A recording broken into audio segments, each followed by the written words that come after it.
Masih melanjutkan dari pertemuan di minggu ke-10, External Database Part 1, kita sekarang masuk di External Database Part 2. Nah, pastikan kita semua sudah menyelesaikan tutorial week 10 ya, sebelum masuk ke week ke-11 ini. Nah, di sini kita akan belajar bagaimana Volley bisa digunakan untuk mengirimkan data tambahan. Ya, di week ke-10 kita belajar menggunakan Volley untuk berkomunikasi dengan suatu API dan kita minta data ya, minta hasil query dari API tersebut. Oke.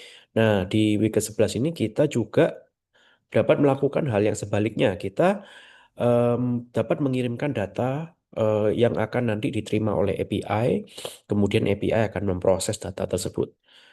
Nah, goalnya hari ini adalah di setiap kartu playlist terdapat sebuah tombol like ya.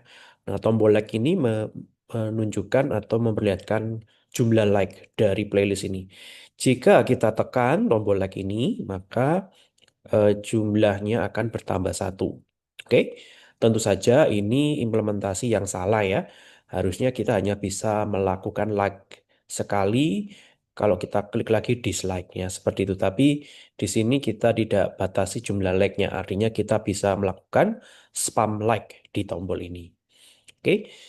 Nah, untuk mengirimkan data ke server ya, kita membutuhkan apa namanya function get params ya, dari sebuah volley ya, dari string requestnya volley, dan function get params ini membutuhkan collection hash map. Hash map itu kayak collections atau data yang terdiri dari key dan value atau pasangan key dan value. Nah, key-nya ini akan dibaca oleh API dan value-nya akan digunakan dengan yang berasosiasi terhadap key tersebut. Oke, jadi kita akan menggunakan get params ini di volley kita. Nah, pertama-tama pasang listener dulu untuk tombol kliknya. Jadi kita buka Android Studio, kita lihat dulu ya layoutnya, layout card playlist. Di situ ada eh, tombol like ya, ini bisa dilihat ya, button like yang diberi nama button like. Dan playlist ini dikonsumsi oleh playlist adapter card playlist ini ya. Nah, di bagian on bind view holder kita sudah punya beberapa coding di sini. Kita tambahkan satu lagi btn like dot set on click listener. Kita tidak membutuhkan memanggil holder binding lagi. Karena apa? Karena button like ini sudah ditulis di dalam scope with but with holder dot binding. Oke. Nah, ketika ditekan tombol like-nya, maka kita membuat volley lagi di sini ya. Jadi for queue sama dengan volley new request queue. Nah, kita perlu konteks. Konteks bisa didapatkan dari binding, maaf, holder dot item view. Nah, ini kita bisa memperoleh konteks dari holder item view konteks. Nah, seperti ini. Kemudian URL yang dituju sama seperti sebelumnya ya. Di di playlist fragment kita juga punya volley, URL-nya juga sama 10022 karena saya pakai emulator. Nah, tetapi di sini PHP-nya atau API-nya adalah set likes.php seperti demikian. Nah, kemudian em, buat objeknya string request SR aja ya. String request. Oke, seperti ini. Nah, string request ini membutuhkan 4 parameter ya, seperti biasa. Yaitu pertama adalah jenis requestnya. Requestnya kita pilih dot post, kemudian URL-nya kita masukkan, kemudian apa ini namanya lambda callback function kalau sukses, callback function kalau gagal. Seperti ini ya. Jadi SR string request. Jangan lupa kita mendaftarkan string request ini ke dalam objek queue. Boleh. Oke. Oke. Kemudian ya kita bisa tambahkan log aja di sini ya. Log.d import check params it. Nah, ini ya. Kita mau me- menampilkan ke loket. Demikian juga yang bagian errornya kita bisa tambahkan log.a check params it dot message dot toString.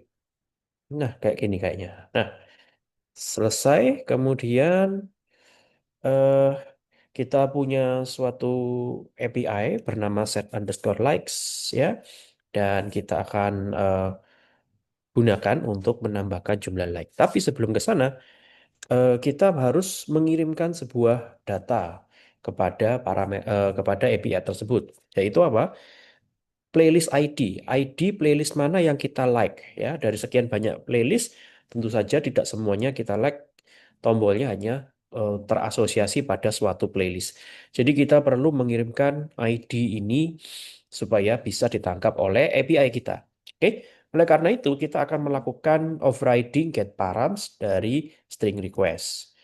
Untuk melakukan overriding get params dari string request, pertama-tama kita harus mengconvert atau membuat ya yang namanya anonymous object. Oke, anonymous object kalau di Java berbeda ya cara bikinnya. Tetapi kalau di Kotlin itu kita mulai dengan membuat atau mengetik objek titik dua. Nah, kita lakukan itu di depan string request.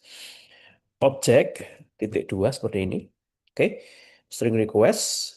Kemudian bisa dilihat ya ada error di sini ya. Jadi kalau kita membuat anonymous object, ini adalah turunan dari objek ini ya. Turunan dari objek ini adalah string request. Kemudian ini adalah konstruktornya dan overriding-nya ditaruh di dalam body. Jadi langsung kita bikin body class-nya seperti ini. Oke, kita bikin body class-nya seperti ini. Nah, dengan demikian kita bisa meng-override ya yang namanya get params. Silakan diketik get params, enter aja ya. Jadi ini adalah functions get params yang apa namanya mengoutputkan ya, mengoutputkan objek map. Ya, map ini nanti berisi key-nya apa, value-nya apa. Oke. Nah, eh, kita isi apa? Nah, yang pasti si objek param ini meminta objek yang berjenis hashmap. Oke, kita buat dulu. Misalkan di ini saya hapus dulu returnnya. Vol param sama dengan hashmap.